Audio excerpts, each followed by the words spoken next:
Assalamualaikum warahmatullahi wabarakatuh. Salam dan bahagia. Perkenalkan, saya Laili Widianti, calon guru penggerak Angkatan 10 Provinsi Kalimantan Utara. Pada kesempatan kali ini, saya ingin memaparkan tentang koneksi antar materi berupa kesimpulan dan refleksi modul 1.1, yaitu Filosofi Pendidikan Ki Hajar Dewantara.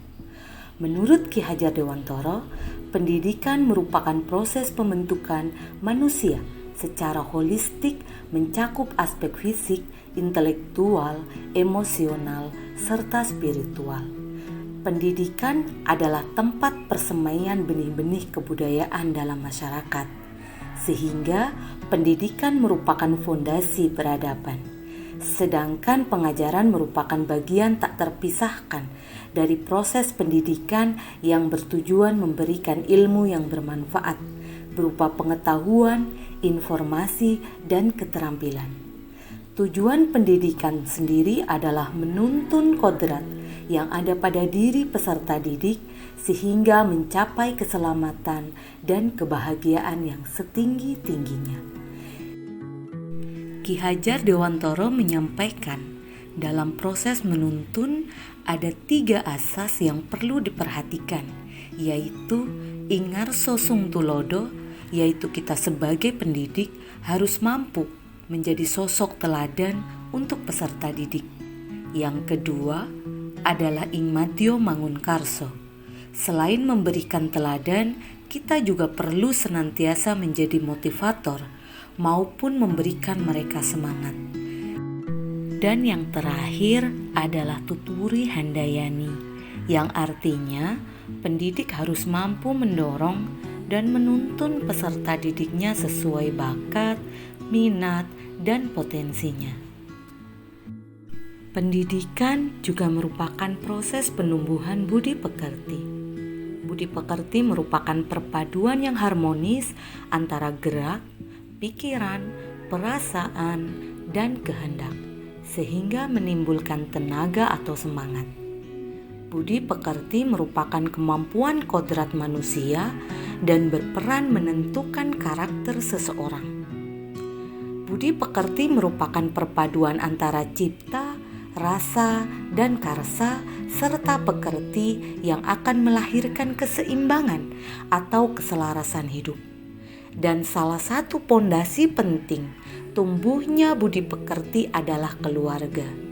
Sekolah dan masyarakat juga memiliki peran dalam menumbuhkan budi pekerti, sehingga penting adanya kolaborasi dan kerjasama antara keluarga, sekolah, dan masyarakat.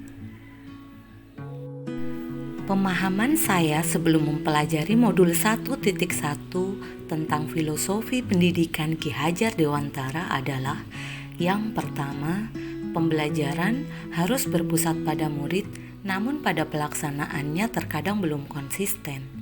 Yang kedua, dalam pembelajaran masih kurang memperhatikan kemampuan awal, gaya belajar, dan latar belakang siswa meskipun sudah dilakukan asesmen awal.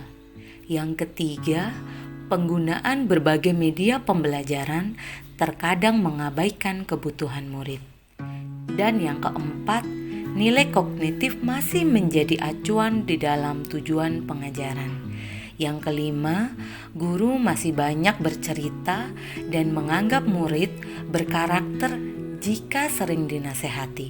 Dan yang terakhir, menganggap pembelajaran selama ini sudah menyenangkan bagi siswa. Pemahaman saya setelah mempelajari modul 1.1 tentang filosofi pendidikan Ki Hajar Dewantara adalah: yang pertama, lebih konsisten dalam menerapkan pembelajaran yang berpusat pada murid. Yang kedua, kita sebagai guru harus senantiasa memperbaiki keikhlasan, penuh kesabaran dengan segala ketulusan hati dalam memahami karakteristik murid. Yang ketiga, mengembangkan media pembelajaran sesuai dengan gaya belajar dan kebutuhan murid. Yang keempat, tujuan pendidikan adalah menuntun murid untuk bertumbuh sesuai dengan kodratnya Guru ibaratnya seorang petani dan murid adalah benih yang ditanam. Petani tidak akan mampu mengubah benih jagung tumbuh menjadi padi. Begitupun sebaliknya. Petani hanya mampu mengupayakan dan mengkondisikan tanah dan lingkungan tempat benih itu tumbuh serta ketelatenan dalam merawat benih tersebut. Benih yang dirawat dan dijaga dengan baik tentu akan berbeda hasilnya dengan benih yang dibiarkan tumbuh begitu saja. Yang kelima adalah murid didorong untuk bisa ikut bercerita dan menjadi sumber belajar. Yang keenam, karakter terbentuk tidak hanya dari nasihat, tetapi dari segala aspek, baik fisik, intelektual, emosional, spiritual, maupun aspek sosial budaya. Pembentukan karakter harus dilakukan dengan berbagai upaya untuk meningkatkan kemampuan murid dalam olah cipta, rasa, karsa, sehingga murid akan menjadi individu yang bijaksana.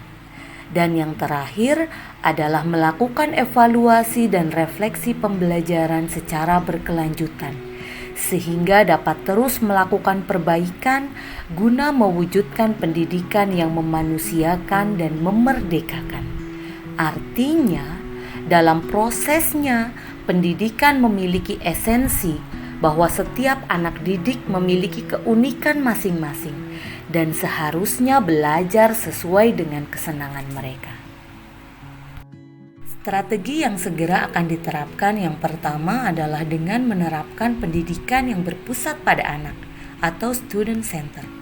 Pendidik bertugas menuntun kodrat yang ada pada diri siswa sehingga mereka dapat mencapai keselamatan dan kebahagiaan setinggi-tingginya, baik sebagai manusia maupun anggota masyarakat. Yang kedua, mengenali dan memahami karakteristik murid dan memberikan pengajaran yang sesuai dengan kebutuhannya. Yang ketiga, bagaimana kita menggunakan metode pembelajaran yang bervariasi, inovatif, dan kreatif dengan memanfaatkan teknologi dalam pembelajaran. Pendidik harus terus meningkatkan kompetensi dan profesionalismenya agar dapat menerapkan model pembelajaran yang bervariasi, inovatif, dan kreatif. Melalui model pembelajaran tersebut diharapkan mampu membuat pembelajaran lebih menarik dan menyenangkan bagi peserta didik. Yang keempat, menuntun kodrat alam dan kodrat zaman. Setiap anak memiliki kodrat alam dan kodrat zaman yang berbeda-beda. Tugas pendidik adalah menebalkan kekuatan kodrat yang ada pada diri anak.